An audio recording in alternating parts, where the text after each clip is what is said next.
Starting on October 1st, EA will be introducing advertisements at the beginning and end of our podcast episodes. Ad-free feeds will be available for subscribers through Patreon. Sign up now and lock in the $5 a month ad-free rate before the October 1st price increase. Visit patreon.com/EA Podcasts for all the details, and we'll talk more about this after the story.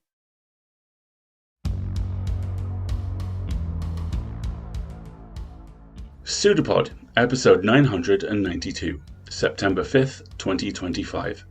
This week's story, Chattering Spines by Mike Wyant Jr., narrated by Dave Robertson, hosted by Alistair Stewart, with audio by Chelsea Davis. Content warnings, and please consider this bolded, italicized, and underlined. This story involves immolation, guns, and animal harm. As is always the case, if any of that in any way feels like something you are not comfortable listening to this week, step away and we will see you next time. This week's story is a PseudoPod original, and it comes to us from Mike Wyant Jr. Mike is an asexual author who writes badass, character-driven spec fic that's not afraid to hope. He does so with the help of his writing cat, Aini, 2 chihuahuas, and a spouse who has her picture next to the definition of understanding in the OED. Once upon a time, Mike was a sysadmin, network administrator, and do-it-all tech drone. He's left those days behind. Mostly. His science fiction series, The Anesian Convergence, is published by Falstar Publishing, LLC. To find out more about Mike or his other shenanigans, visit MikeWyantJr.com.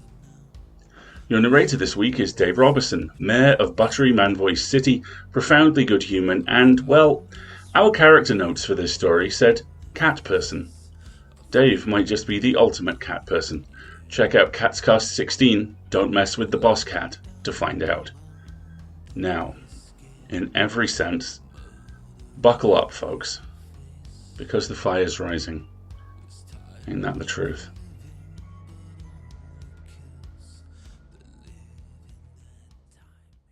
Chattering Spines by Mike Wyant Jr. Narrated by Dave Robertson. My neighbors smile while they burn. The flames melt the flesh from their bones, revealing the full 6 inches of sharp spines that brought them here. I swear they sigh in relief. Hell, I would. Not that I'll say that out loud. No screaming, though. Never that. Just the crackling silence of flames and the perpetual hiss-pop of melting fat and burst organs. That stopped being a surprise a long time ago.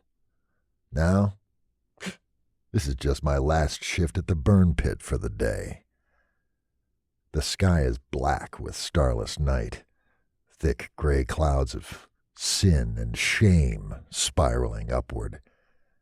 My skin is alight with the heat. My nostrils sting, clogged with the stink of burning flesh from the 30-something bodies draped within, like a barbecue downwind from a burning trash pile. There! Amy, the smart farmer girl from down the street who isn't going to Colgate anymore, cried out. The black barrel of her own shotgun catches the light just as she swivels. I heft my own, but I don't see the target. Last one was attached to a raccoon that had become more skeleton than beast, just a tiny thing. Almost missed it that time. But that's why there's 4 of us here. Me, Amy, that idiot Jimmy, and Amish Caleb, the guy with the hoe.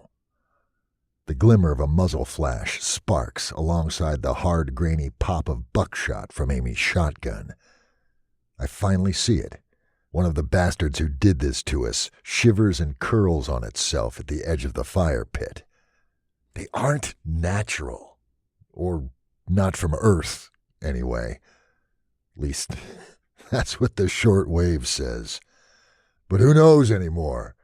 Could barely tell the truth from fiction before the spine showed up.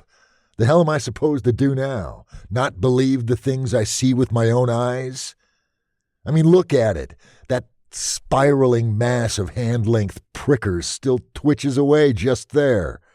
firelight dancing on the fluid oozing from their tips like a busted-up disco ball. If that's real, maybe the Illuminati and all that other garbage is real too. Was, anyway. It don't matter much anymore. Amish Caleb, the tall gangly guy from down the street, steps up and pushes the corpse into the flames with his farm tool. Still looks weird without his stark black jacket and hat, but it's the twisted flesh of his jaw reflecting the firelight that really makes him hard to look at. Still feel a little bad about that, but what are you going to do? Only one way to keep someone from infection after they've been stung, after all. We hadn't had time to shave his beard, not with the stingers in his chin from where he'd hugged his girls. But that's why we keep the heavy metal plate in the coals, red hot and ready to sear. Still hear him screaming sometimes, and still picture his face as his beard ignited and melted his cheeks. But it goes down into the boulder in my gut with the rest. No time for rest or reflection. Not yet. Maybe not ever. Chattering sets the hairs on my arms on end, sending those thoughts cackling away. I swing around in time to catch a new pricker. That's what old Eustace called them before he joined them. Come into the vast ring of light cast by the fire.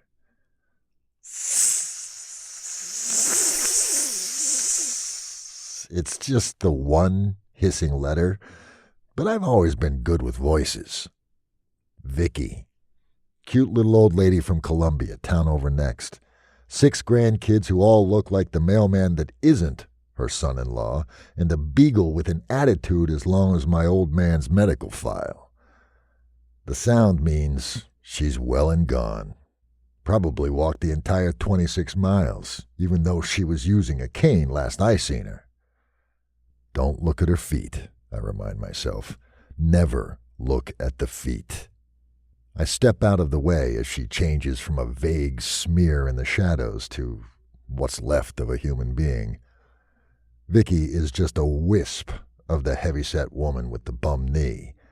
Her skin should be sagging in heavy folds with the weight she's lost since she got stung, but those goddamn spines keep things where they are. Like one of those butterfly collectors decided to pin you up, still breathing, on a frame of your own bones. The hell they called? Lepidopterist. That'd have bugged me. I stepped to the side without urgency, hefting my shotgun in stiff arms.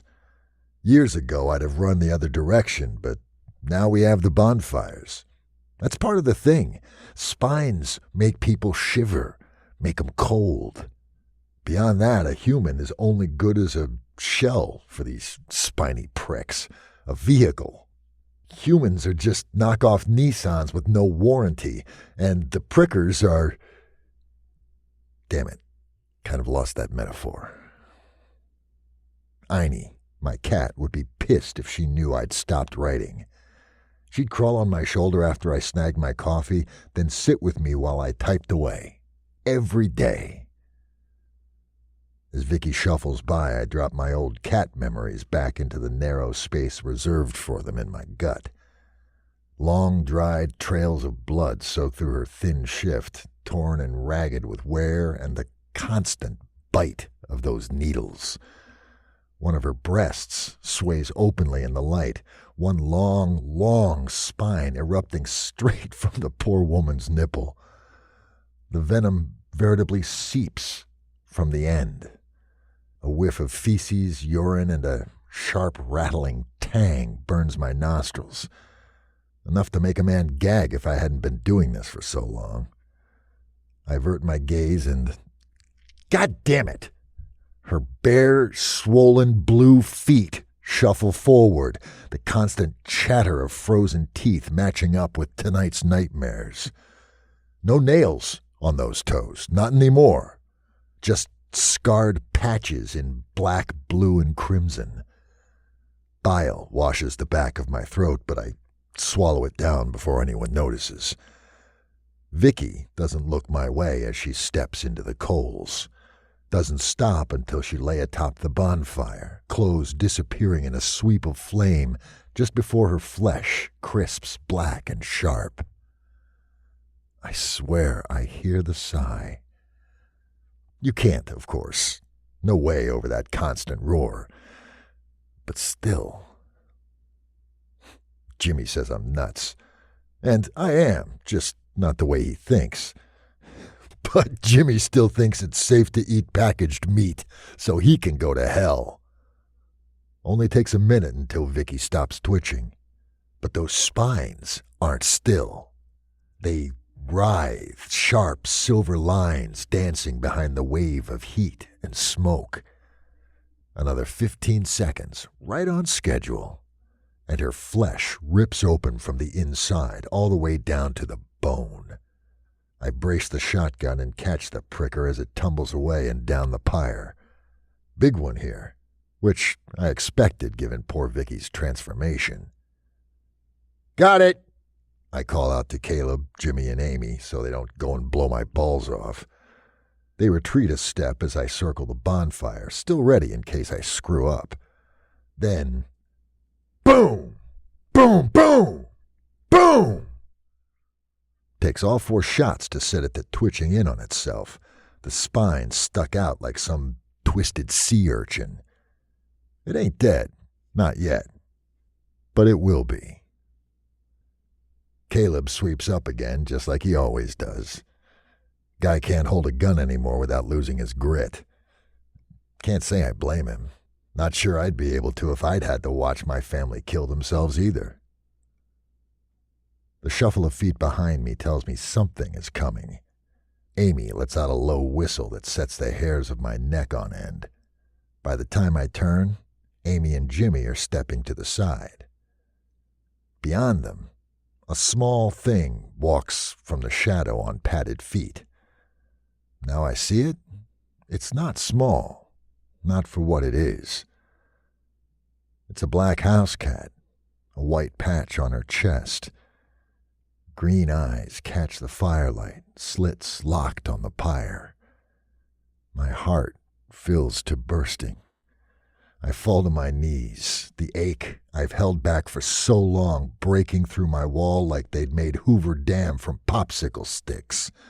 The boulder in my gut dissolves into gunpowder. Einie. The name slips from my lips alongside the shotgun. Both hit the ground with a thump. Amy clears her throat. Hey, Louie, be careful. Don't touch it, Caleb warns, his charred hoe held before him like a shield. He knows better than the rest of us. But I'm not listening. Not as my cat, lost these past 8 months, pads over, eyes breaking from me to the fire and back again. Her pupils shift. She lets out that long, mournful wail she always did when I'd been gone from home for too long, when I left her alone. Has she been by herself since the house burned down? Since I lost Sheila? Before I know what I'm doing, I reach out, stroke her soft cheek. And she leans into it, eyes closing, the barest rumble of a purr threading through my fingertips like a starting engine. Ow! I knew I messed up as soon as her fur smoothed against my palm. My finger swells with just a single teardrop of crimson, but damn it! A shudder runs through her body. I see 'em, just like I knew I would. They're everywhere, sticking out through her sable fur, her legs, shoulders. The patches of dried blood stand out now, including the ones on her nose, the ones outlining her white spot, the one in the corner of her eye, keeping her poor eyelid from closing. My heart drops as she mewls long and low. Her gaze flickers between me and the pyre again. Go on, Einie, I whisper, holding my good hand against my chest. Go on. Heine's always understood me, just like I understand her. I pulled her from the womb during her mother's hard birth. 17 years. 17 years! Only for this. The gunpowder in my gut ignites. Louis? I swat the air between me and Jimmy. Shut it! I know. Goodbye, my baby girl, I whispered to my cat. My goddamn cat. One last time as the world dissolves into a thick haze, leaving only me and Heine here and now. She tries to nuzzle me, and I let her because... Damn it! Half a dozen pinpricks now. My palm goes chill. Then she walks by, into the flames. I don't turn and watch. Caleb steps up next to me, a haunted look in his thin face. He takes my shotgun and finishes it for me like I couldn't do for him. The boom breaks the dam behind my eyes, and the gunpowder explodes. I dry heave onto the ground, the very air a thing of knives and edges cutting and gouging away at the best parts of myself. I don't even notice when they draw the metal sheet from the flame. I'm just there, shuddering at the knowledge, the acceptance. It's gone, all gone. Even my cat, my baby kitty. And no one even knows why they're here, what's their purpose. They just keep infecting everyone, everything. And we just keep culling our own. A hand on my shoulder shocks me out of my stupor. My lungs hurt, eyes burn. Amy grabs my chin with a hand and waits until I finally match her gaze. You ready? No, I say, because it's true. Not ready to keep going. Not ready to keep murdering and burning. But, like everything else on this fucking planet, it doesn't matter what I want. I don't sigh, and I don't smile. Instead, the night splits with my screams. I guess that means I'm not a monster. Not yet.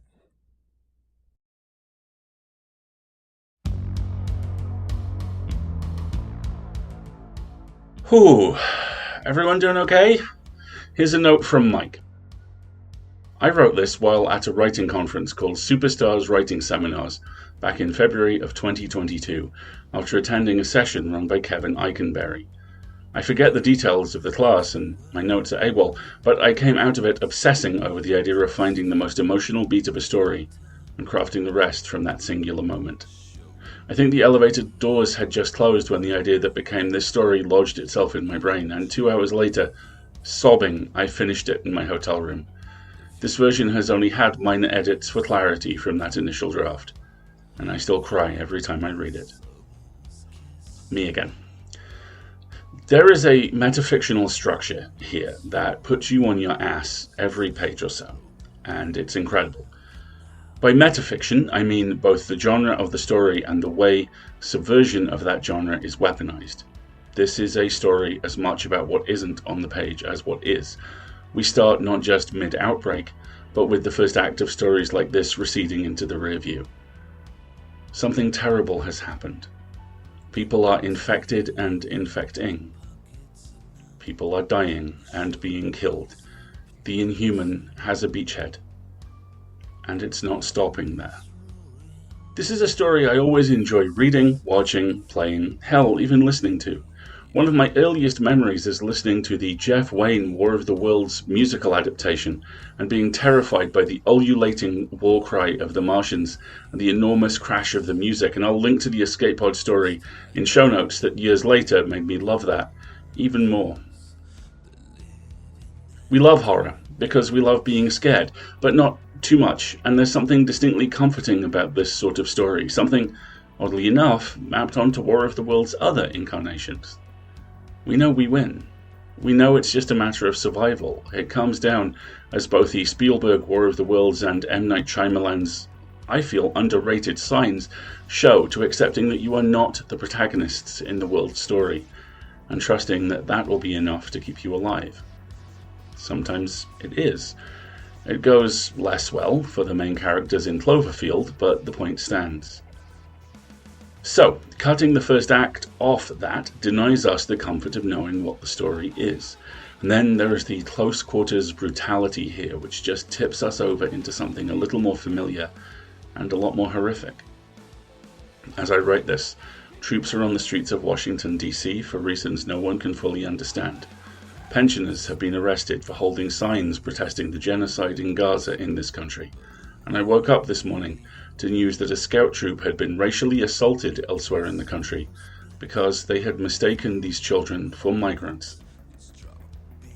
In that climate, you look at the ease with which these folks turn on one another, and whether or not you want to, you pause. You wonder whether there's an element of settling accounts to all of this, the card house of small-town politeness, simultaneously fused together by alien gristle and ripped apart by an excuse to finally cut loose. Humanity's worst instincts, sharpened and used as weapons on both sides of an inhuman war. And then the cat arrives, and Mike, with the casual grace and undeniable power of a perfectly executed judo throw, drops us again, and suddenly all that matters is that the cat's okay. And she isn't. And she knows. And you're still reeling from that when you realize what the protagonist's love for his cat has done to him, and you're still reeling from that when you realize she walked back into the fire when he asked her to. She understood. And if she understood, then either she beat the alien or the infection process. Runs both ways, and if it runs both ways and we don't see that, or we do and the people who see that die, then no one will see the common ground. Then we really are doomed. And there's the horror. Incredible work, everyone. Now go hug your pets. Let's talk about advertising. Starting October 1st, we'll be introducing brief adverts at the beginning and end of our episodes. We surveyed our audience about this a little while ago, and a huge majority of responses not only said they had no issue with that, aside from one thing we'll get to, but asked us for an ad-free option for supporters, which we now have. So, if you are a supporter, you will get ad-free episodes plus bonus content. And if you subscribe before October 1st, you can lock in our current base rate of $5 per month forever. After October 1st, new subscribers will pay $7 a month. So, I'm going to put this on a separate line. You can get us for $5 a month forever before the 1st of October. And after that, it'll be $7 a month.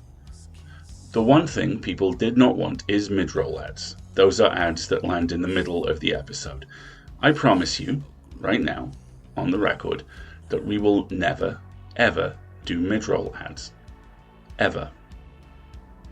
We're doing this for a few reasons. It helps us continue to support our creators. We believe everyone in our ecosystem deserves to be paid for their labor, and as a non-profit in an environment where grant funding is essentially a barren, featureless wasteland now, we need to balance sustainability with our mission that we love and that we want to keep doing, and that we cannot do without you. We still need donations. We still need you. Think of this as an extra engine, not a replacement. So thank you for listening and for helping us to bring free and accessible speculative audio fiction to listeners around the globe. If you remember one thing from this, remember that you have until October 1st to lock that price in.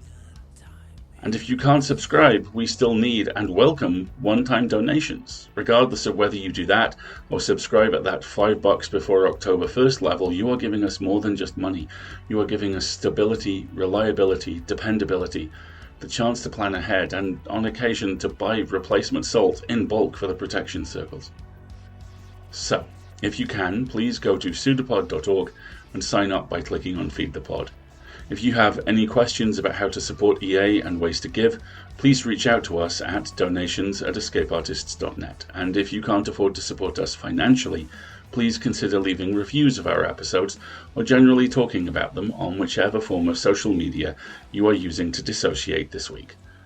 We continue to have a lot of success using Blue Sky in that regard, and you can find us over there at PseudoPod.org. Finally, if you like merch, you can also support us by buying hoodies, t-shirts, and other bits and pieces from the Escape Artists Void merch store. The link is in various places, including our pinned tweet. PseudoPod is part of the Escape Artists Foundation, a 501c3 non-profit, and this episode is distributed under the Creative Commons Attribution Non-Commercial No Derivatives 4.0 International License. Download and listen to the episode on any device you like, but don't change it and don't sell it. Theme music is by permission of Anders Manga. Join us next week for more true stories, and PseudoPod wants you to remember, we can no longer live as rats. We know too much.